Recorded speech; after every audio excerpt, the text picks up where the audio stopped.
kita membahas tentang mata pelajaran tentang materi tentang desain produk. Apa yang dimaksud dengan desain produk, kemudian bagaimana cara kita akan merencanakan desain produk. Ini akan kita bahas pada materi hari ini, yaitu tanggal 8 Agustus 2022 pada jam pembelajaran ke-4. Ya, habis istirahat ya, jam pembelajaran ke-4 sampai jam ke-8 nanti. 8 jam beda seharusnya kita lihat. Oke, untuk materi apakah sudah siap untuk pembelajaran hari ini? Ya. Sudah siap. Oke, bisa disiapkan alat tulis dengan buku tulisnya karena kita ada persiapan untuk materi. Sebelum masuk ke materi, saya absen dulu untuk kelas 12 ATPH 2. 12 ATPH 2. Oke, nomor absen 1 Alexandria Sina. Ada Bu. Heriani. Apa? Iko Tutianta. Izin. Iko Mang Eka Saputra. Ada Bu. Iko Mang Wiryautara. Iko Mang Agus Arnawa. Iwayan Agus Adiwijaya. Izin. Izin kemana nih? Iwayan Wigra. Ya Bu. Jumron. Angkatan. Ika Delia. Ada Bu. Iko Mang Ayu Wahyudi. Ada Bu. Iko Mang Pema.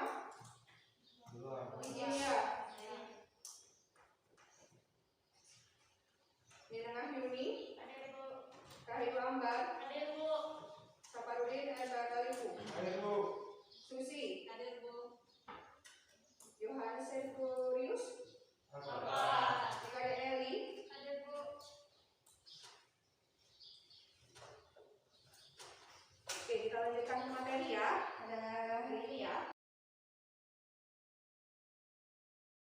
Materi untuk hari ini yaitu tentang desain produk. Kompetensi dasar ini harus disampaikan ya sebenarnya ya untuk setiap pembelajaran supaya kalian tahu kalian sudah masuk ke bab mana dan persiapan kalian juga untuk masuk ke pembelajaran selanjutnya seperti itu. Jadi kompetensi dasar ini kalian sudah masuk ke 3.4. Yang kemarin kita peluang usaha itu 3.3 ya. Jadi 3.4 itu bisa dibacakan mungkin ya materi kita. Iya. Kompetensi dasarnya. Silakan. Kompetensi dasar 3.4.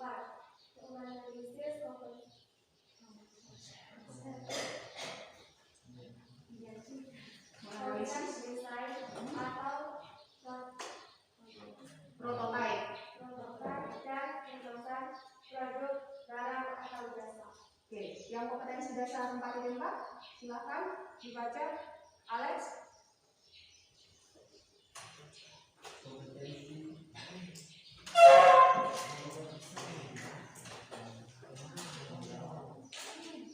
Kompetensi dasar 4.4 membuat desain prototipe dan kemasan produk barang dan jasa. Oke, jadi itu ya, yaitu tentang menganalisis konsep desain produk dan membuat desain produk barang dan jasa. Sementara karena materi kita masih kompetensi dasar yang 3.4 yaitu menganalisis konsepnya. Nanti pada saat praktek kita akan membuat desain produk seperti itu. Tujuannya yaitu peserta didik kelas 12 di sini mampu menganalisis maksud, fungsi dan tujuan desain produk. Lalu yang kedua, peserta didik kelas 12 mampu mengevaluasi identifikasi desain produk. Dan ketiga, peserta didik kelas 12 mampu membuat konsep desain produk. Dan yang keempat, peserta didik kelas 12 mampu mendesain kemasan produknya yang harus bagaimana. Oke, sekarang masuk ke gambar. Gambar ini adalah macam-macam desain produk yang sering kita kenal, terutama yang berwarna putih yang bertumpuk di tengah itu. Kira-kira ada yang bisa menyampaikan ini adalah macam-macam desain produk yang digunakan pada produk apa? Ini ada yang mau menjawab? Ya, silahkan Eko. Itu desain produk makanan dan minuman. Oke, desain produk makanan dan minuman. Dan untuk yang belakang itu bisa dipakai untuk wadahnya, begitu ya. Jadi ini biasa dipakai sebagai tempat produk makanan dan minuman. Ada yang berbentuk seperti cup, kemudian ada juga yang berbentuk seperti piring, begitu ya. Yang kedua yang ingin saya tanyakan di sini adalah biasanya produk ini terbuat dari apa? Mungkin ada yang bisa menjawab, Susi? Atau bisa juga dipakai untuk daur ulang sebagai apa? Susi mungkin. Biasanya Pak memakai kardus. Ya, dari kardus. Kemudian kalau untuk daur ulang dipakai untuk apa tadi? Untuk kemasan makanan atau minuman. Dan mungkin bisa ada temannya yang bisa menambahkan setelah tidak dipakai dia bisa dipakai untuk apa lagi?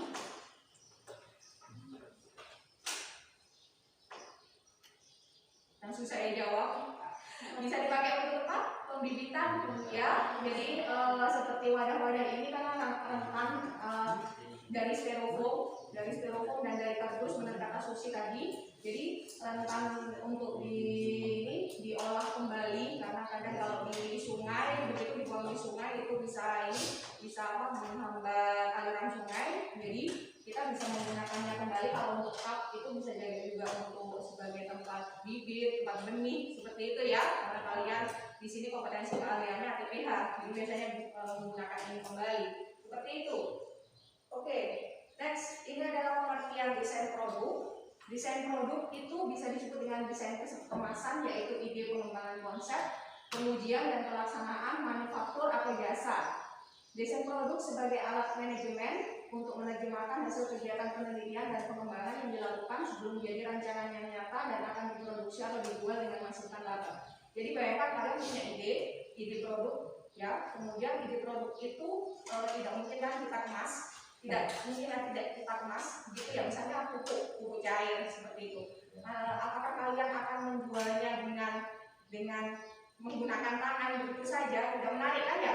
Atau dengan menggunakan botol bekas air mineral, tidak ada labelnya seperti itu, pasti tidak menarik kalau disampaikan ke konsumen. Atau pupuk kandang misalnya mau beli beberapa ton, beberapa kilo, 100 kilo seperti itu. Oh iya Pak, bawa mobil pickup seperti itu. Gak mungkin ya kalau konsumennya bawa terus kita tinggal masukkan ke mobil pickupnya atau bawa argo yang didorong seperti itu. Jadi tetap kita harus membuat produk itu menjadi cantik, dikemas menggunakan plastik seperti itu atau karung, dan diberi label nama produknya, kemudian nama produksinya, siapa ini produksi sekolah misalnya seperti itu. Itu yang namanya desain produk. Ini manfaatnya apa? Yang pertama, untuk menghindari kegagalan yang terjadi dalam pembuatan produk. Lalu yang kedua, memilih metode yang paling baik dan ekonomis dalam pembuatan produk. Yang ketiga, menentukan standar atau spesifikasi produk yang dibuat. Yang keempat, menghitung biaya dan menentukan harga produk. Lalu yang kelima, mengetahui kelayakan produk, apakah sudah memenuhi persyaratan atau masih perlu perbaikan kembali. Yang pertama, menghindari kegagalan dalam pembuatan produk. Nah seperti itu. Biasanya kalau sudah dikemas pasti akan ketahuan juga kan apakah ini produknya atau tanggal berapa produksinya, kan begitu ya. Ada produk yang diproduksi pada minggu ini, ada yang pada minggu depan. Contohnya pada saat kita praktikum kultur jaringan kemarin ada tanggalnya ya, jadi ketahuan dia sudah seminggu dia kontaminasi atau tidak, siapa yang membuat seperti itu ya. Jadi ketahuan dari beberapa produk ini ketahuan kegagalannya dari kapan kita memproduksinya seperti itu. Yang kedua, metode yang paling baik dan ekonomis. Bagaimana caranya supaya kita memasarkan ke konsumen itu supaya baik dan ekonomis, daripada masih bawa argo, masih bawa ini, masih bawa pickup itu konsumennya. Jadi seperti itu. Yang ketiga, standar atau spesifikasi produk yang dibuat. Ya, ini produksi dari sekolah kami, kemudian sudah diuji lab. Jadi benar biasanya kalau produk sekolah biasanya banyak yang berminat seperti itu ya. Yang keempat, biaya dan menentukan harga produk. Jadi di labelnya itu sudah tinggal kita berikan harganya. Itu. Yang kelima, apakah produk ini layak atau tidak memenuhi syarat ada hasil labnya, kemudian ada expirednya. Di situ dicantumkannya di labelnya itu, di label atau kemasan produk. Tujuannya sebagai apa? Sebagai identitas merek dari suatu produk. Yang kedua, untuk menghasilkan produk yang berkualitas tinggi pastinya. Yang ketiga, untuk menghasilkan produk yang tren pada masanya. Yang keempat, untuk membuat produk dengan biaya seminimal mungkin dalam penggunaan bahan baku dan biaya tanpa mengurangi nilai jual produk tersebut. Seperti itu. Tidak perlu saya jelaskan lagi, harus sudah jelas dalam tujuannya ini. Fungsinya, identitas dari produk itu sendiri jelas. Produknya itu namanya apa, merek produk, semuanya sudah dapat ya. Kemarin ya sudah bikin merek sendiri seperti itu ya. Jadi kalau nggak ada mereknya, pasti itu pasti merek itu tidak punya identitas. Yang kedua, sebagai pelindung. Nah ini, kalau pupuk organik yang bentuknya padat, kalau tidak dilindungi pakai kemasan itu pasti dia akan cepat berjamur. Pasti seperti itu. Jadi harus dilindungi. Sama juga dengan pupuk organik cair. Jadi mereka tempatnya itu harus berupa botol putih seperti itu dan terlindung dari sinar matahari supaya dia tidak oksidasi. Kalau misalnya pakai botol air mineral yang transparan gitu, biasanya rentan, nanti dia akan cepat membusuk seperti itu. Dan contohnya makanan juga ya, makanan kan nggak mungkin mau menyajikan pakai piring gitu ya. Kalau delivery pakai piring, piringnya dibalikin lagi itu kan nggak mungkin ya. Jadi ada kemasannya seperti yang sudah disampaikan di awal tadi, seperti itu. Yang ketiga, tentunya menambah nilai jual produk. Karena dengan kemasan-kemasan yang lucu, yang bagus seperti itu, konsumen akan lebih tertarik. Nah, itu yang dimaksud dengan desain produk. Oke, tahapan desain produk itu ada 5 di sini. Bisa sambil dibacakan. Yuni mungkin pakai bahasa Inggris belajar dulu. Empathize itu apa? Pengertiannya Yuni? Tahap pertama Design thinking. Ini seorang desainer harus menjalankan sebuah riset untuk mendapatkan data-data kualitatif tentang apa yang pengguna atau user kerjakan. Ya, jadi yang merancang produk itu harus tahu produknya ini kayak apa, kemudian harus pakai desain yang bagaimana, kemasannya bagaimana, jadi harus tahu. Empathize namanya. Yang kedua, define. Ayo bisa dibacakan. tahap kedua dalam design thinking adalah menetapkan kebutuhan detail sebenarnya setelah di tahap Empathize. kita dapat data kualitatif tentang kebutuhan pengguna. Ya, jadi tahap define ini mendefinisikan kebutuhannya itu bagaimana, kemasan produk yang dibutuhkan sama konsumen itu bagaimana, yang sesuai dengan konsumen bagaimana, yang harus dikumpulkan dulu datanya. Oke, yang ketiga, feedback.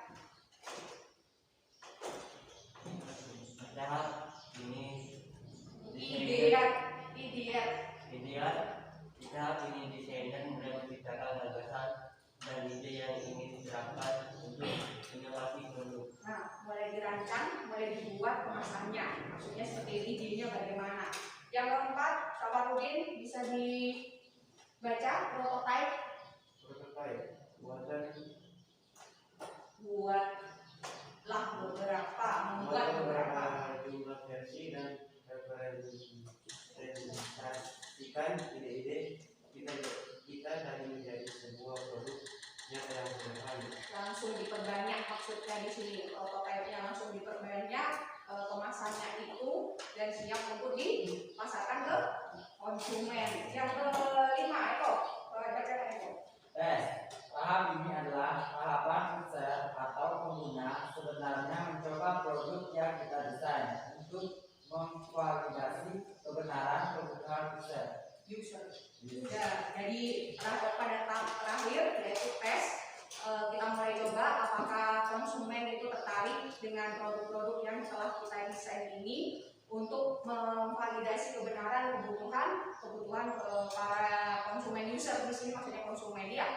Seperti itu materi yang saya sajikan. Maka sumber-sumber yang saya sampaikan materi tadi itu dari buku ini. Jadi ini bukunya sudah diperbanyak, kalian juga nanti sudah dikirim ya filenya ya. Jadi itu materi produk kreatif dan kewirausahaan dengan ada satu buku juga nanti saya kirimkan juga, dan ada sumber video tentang desain kemasan produk itu dari YouTube seperti itu.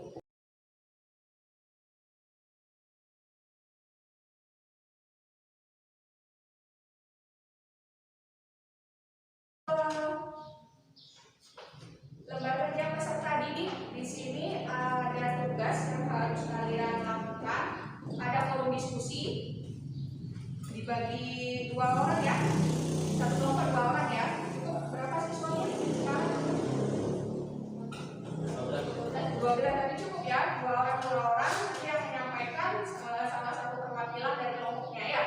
Oke, silakan bisa membentuk kelompok sendiri, boleh berhadapan. Kemudian Alex boleh bareng sama Yantara, Saparudin bareng sama Ayu. Begini ya, biar daripada berpindah-pindah ya, Ayu kan, Ayu dengan Susi, Eko dengan ini, terus Nelly dengan Ria ya. Oke, forum diskusi yang akan kita kerjakan boleh ditulis di bukunya dulu.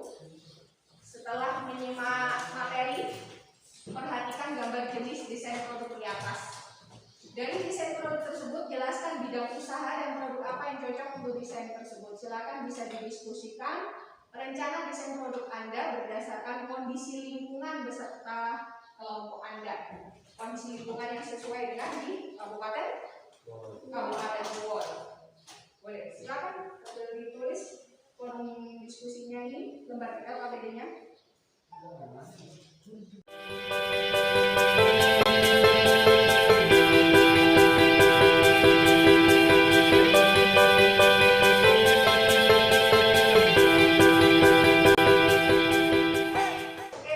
Apakah semuanya sudah mengerjakan hasil LKPD-nya masing-masing? Oke, setiap kelompok berarti ada perwakilan yang untuk mempresentasikan ke depan hasil dari forum diskusi. Kita baca kembali forum diskusi yang kita sudah buat hari ini, yaitu tentang desain produk. Desain produk yang ada di gambar ini, kalian bisa jelaskan bidang usaha dan produk apa saja yang cocok untuk desain tersebut. Sesuaikan dengan kondisi lingkungan beserta kelompok Anda, di lingkungan usaha kita ya, maksudnya begitu. Silahkan bisa maju ke depan untuk perwakilan dari setiap kelompok. Siapa yang akan maju duluan? Angkat tangan. Dari kelompok mana? Oke, silahkan maju.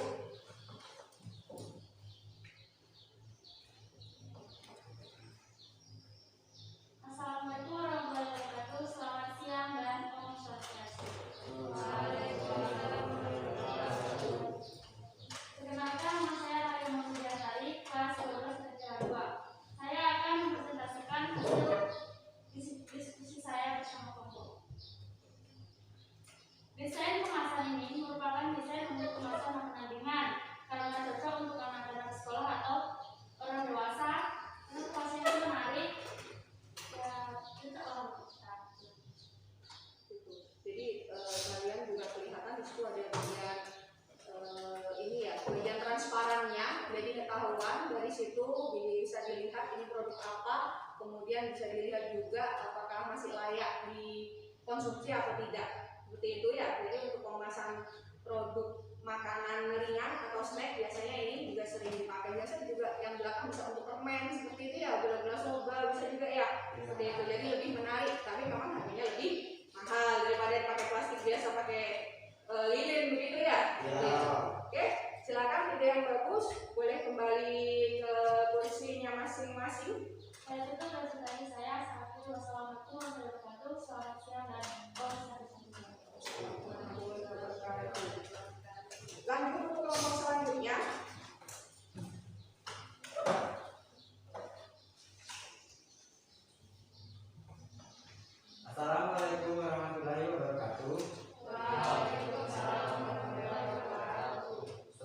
siang dan Om Swastiastu. Siap. Perkenalkan, nama saya Komando Saputra, saya kelas 12 ATK 2. Di sini saya akan mempresentasikan hasil diskusi saya bersama teman saya, yaitu tentang desain. Jadi desain itu cocok untuk minuman instan atau kopi dan teh, karena itu cocok untuk anak-anak muda yang nongkrong dan sebagai minuman. Apakah yang berbentuk cairan atau yang berbentuk padat? Berbentuk Padat. padat. Padat pastinya ya. Ya. Karena seperti itu, kalau bentuk cairan kan pastinya kita harus membuat desain yang berupa cup, ya. Cup ya. Jadi kalau yang seperti ini berarti bentuknya yang padat yang harus diseduh Ya. dulu. Seperti itu maksudnya Eko. Oke? Ada lagi yang perlu ditambahkan? Tidak. Ya, silakan bisa ditutup. Sekian presentasi dari saya, lebih dari kurang mohon maaf.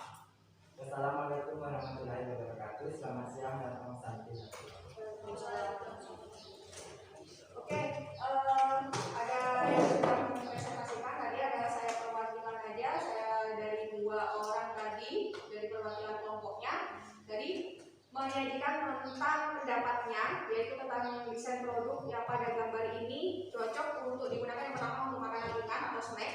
Kemudian yang kedua bisa digunakan untuk minuman instan yang berupa padatan yang siap seduh, maksudnya yaitu berupa kopi atau teh. Jadi di atasnya ini tinggal kita beri label ya, seperti itu ya. Ini diberi label, kemasan label yang menarik, kemudian expired date-nya, tanggal produksinya juga jangan lupa, dan apakah ini yang memproduksi juga siapa juga harus jelas. Sepertinya yang kemasan yang transparan ini lebih diminati ya. Ada kelihatan kan produknya seperti apa, bentuknya seperti apa. Jadi tidak perlu kita memberikan gambarnya lagi di sini seperti itu. Jadi seperti ini aja sudah cukup. Mungkin dari perwakilan dari ketua kelas atau dari sekretaris ada jurnal yang harus saya isi.